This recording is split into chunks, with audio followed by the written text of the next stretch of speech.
Hey Motley crew, welcome to another Tales by Moonlight. As always, opening up the sacred space, I set the intention that I'm a clear channel of the highest light, the highest love, of the highest truth, rooted in the highest good of all, that I speak from the heart, in alignment with my inner child and chi. All right, let's go. So I have some sage burning in the background, so just clearing some energies as I speak. And so today I wanted to talk about how I found out I was a starseed, y'all. So the story begins in 2020. It is a couple months after the coronavirus starts. There's mayhem. People are on shutdown, they're locked in. And this woman who I actually had met in, when did I meet her?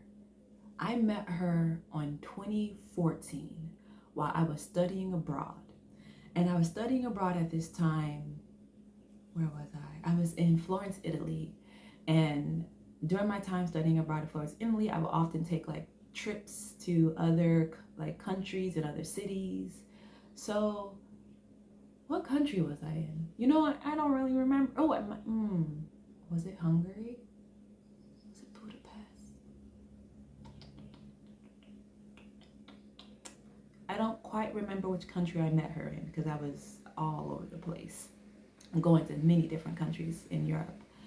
But I met her when I was visiting one of the sites there, and I remember the exact picture I took there, and we connected. And she was a Latinx woman, and she too was doing some sort of study abroad thing, and it was like this exciting thing of like, oh look, another American, oh my gosh, look at us in another country, first gens.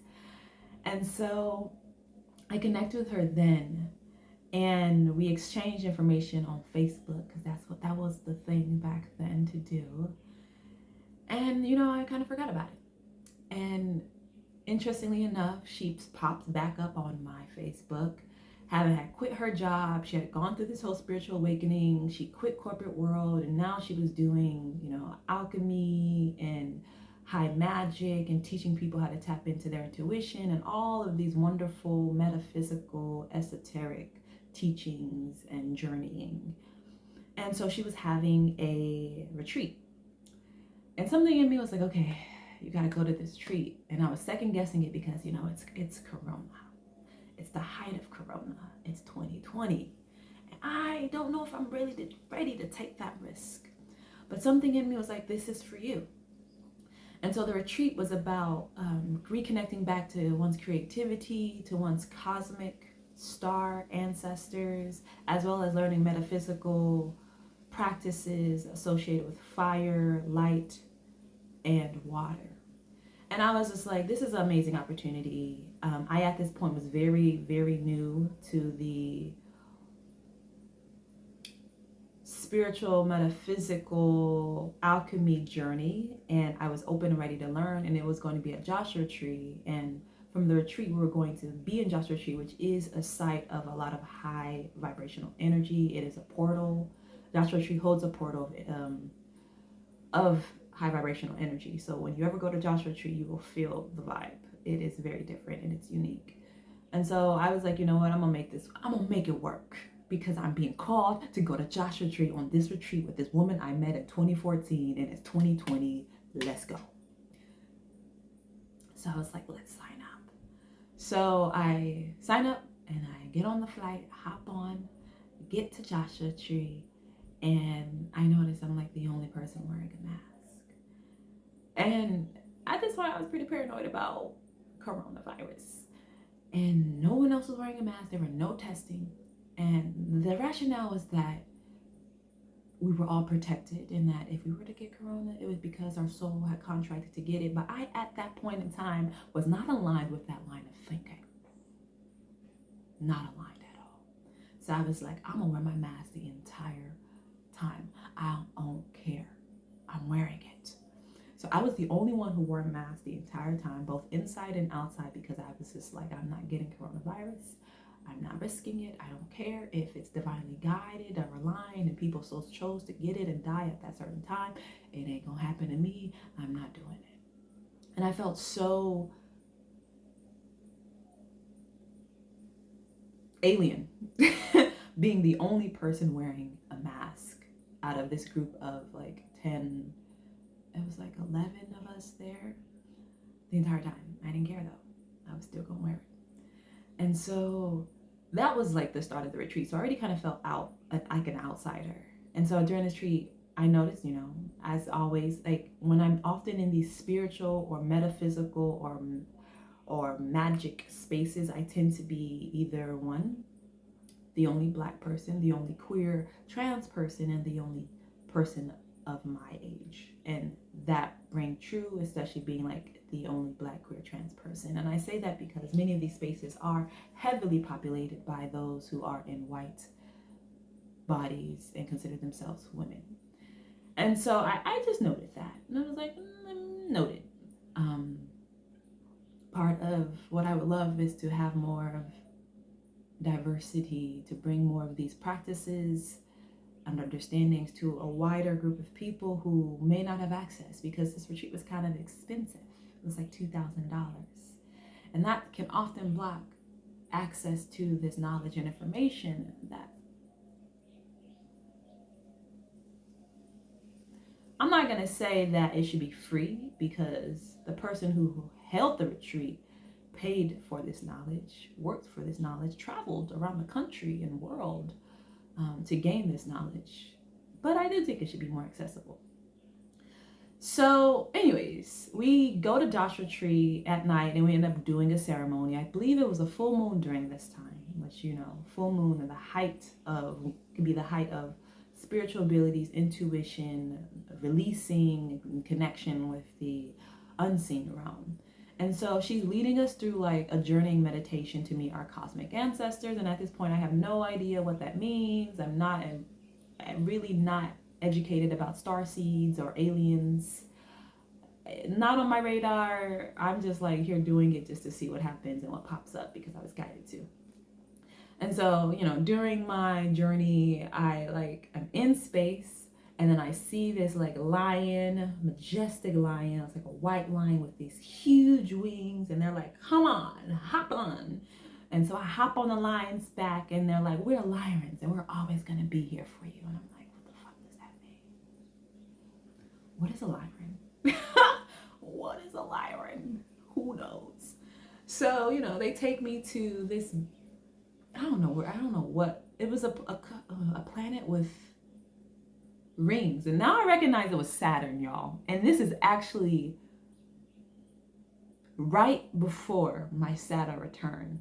And in this place, there's all these books, and they're like, ask the book a question. And I'm like, so what am I meant to learn in this lifetime?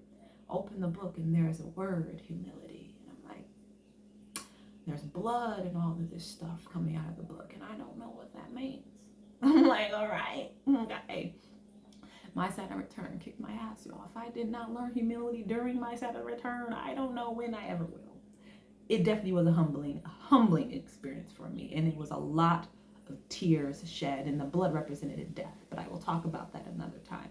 So I'm going through the book, and after that I meet all these other beings, and I find out that, okay, this is meditation, y'all. Like I said, I have a very active inner world, and I have the ability to do these meditations on a deep level. And this was before I realized that I was meant to be a dibia, that I'm a high priestess, oracle, king of the feminine. And so I'm meeting all these beings, and they're like, yeah, the lions are always with you, but you also have all these other star alien groups within you as well. And I'm like, all right, bet, peace. And so after the journey meditation, I'm writing all this down. Like, let me just dope this, because I think it's important for me to write this down. So I'm writing it down, and I'm like, don't know what any of this means. Not really interested to find out at this moment. I close it, put it to the side, and I'm done with it. Like, I'm not even really thinking about it. And so over the years, of course, I've learned more about star seeds and aliens and all of that. And in the process of learning, I'm learning about all these different groups and all of these different, characteristics and qualities. And I'm like, I resonate with so many. And then I remember back to that time and that retreat where they were telling me that you have so many different parts of you because your soul is old, your soul is ancient, and you have reincarnated and incarnated into. We're back. So I ran out of storage on my phone. But I remember talking about being told that I was from all these different star systems. Not that I was from, but I had all these different star systems a part of my soul. I didn't understand what that meant then, but I realized as the years went on, I was doing research that that meant that I had reincarnated into different star systems, and that's why I have all these different recognitions of, well, that sounds like me, that sounds like me, and that sounds like me. But the real kicker didn't happen until I watched a video, a light language video. And I was like, I'm going to try to channel light language. I'm just going to try. I like to try different things. And in the process of channeling, I was like, it just flowed through me. And I was like, where is this language from? What is going on? And I just heard, Lyran, we are always here with you. And I had to hold up. I had to go back to my notes. I had to go back to my journal and be like, oh, that's real. And so it took me from 2020 to 2022, y'all. It took 2 years for me to recognize and to realize that I am a star seed.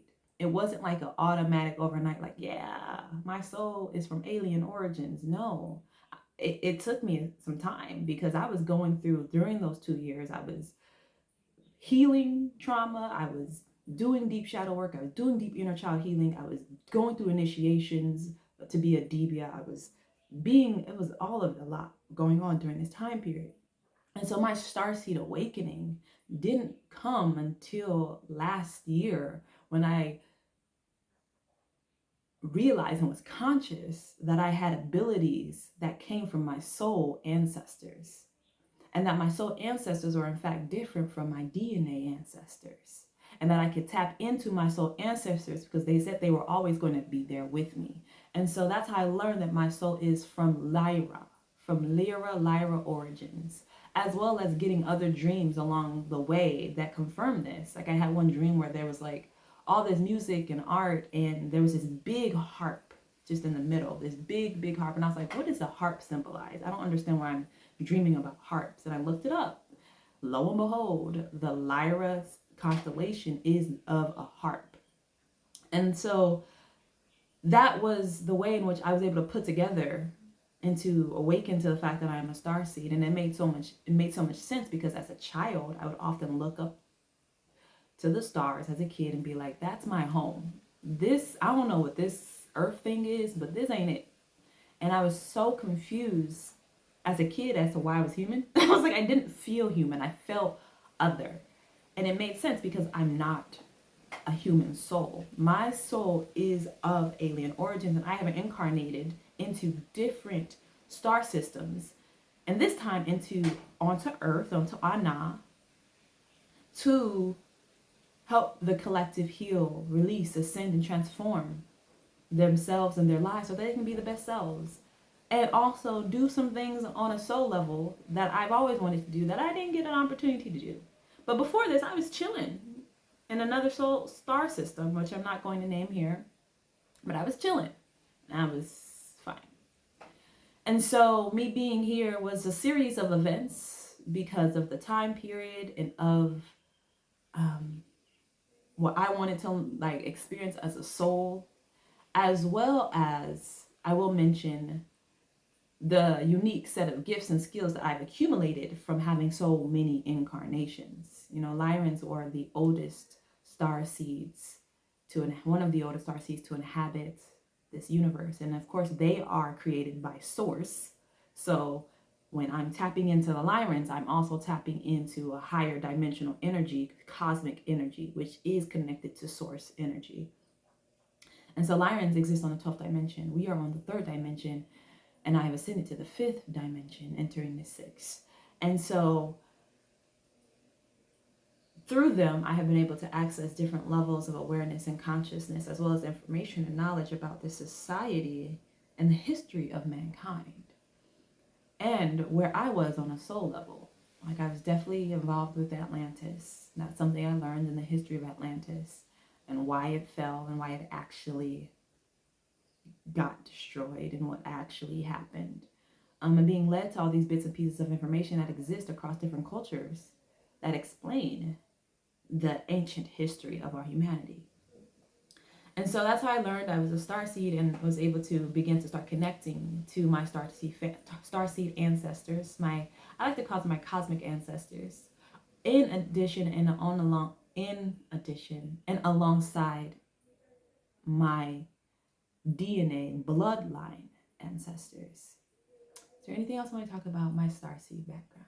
No, that was the starseed awakening. And since then I've awakened to many other gifts and talents, and I've connected to other cosmic collectives that are working with me on my particular soul mission, and the energies that I embody and express. So from a soul perspective, I come from Lyra, but then I was born into a DNA bloodline that was seeded. And what I mean by seeded is that I'm not about to get into this here.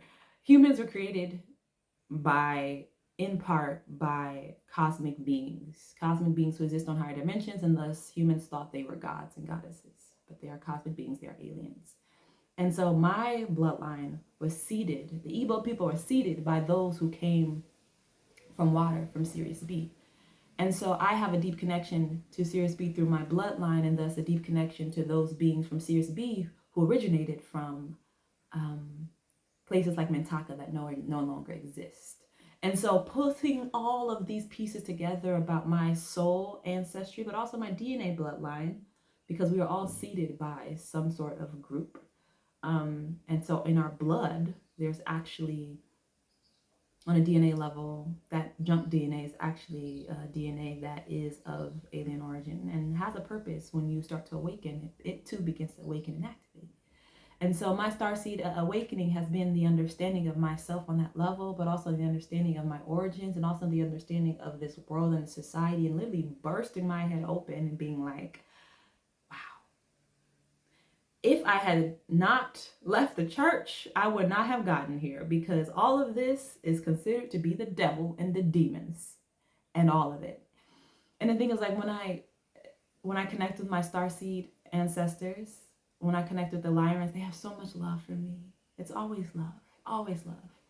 And they're also helping me in part with like my whole twin flame situation, which I'm not going to get into here.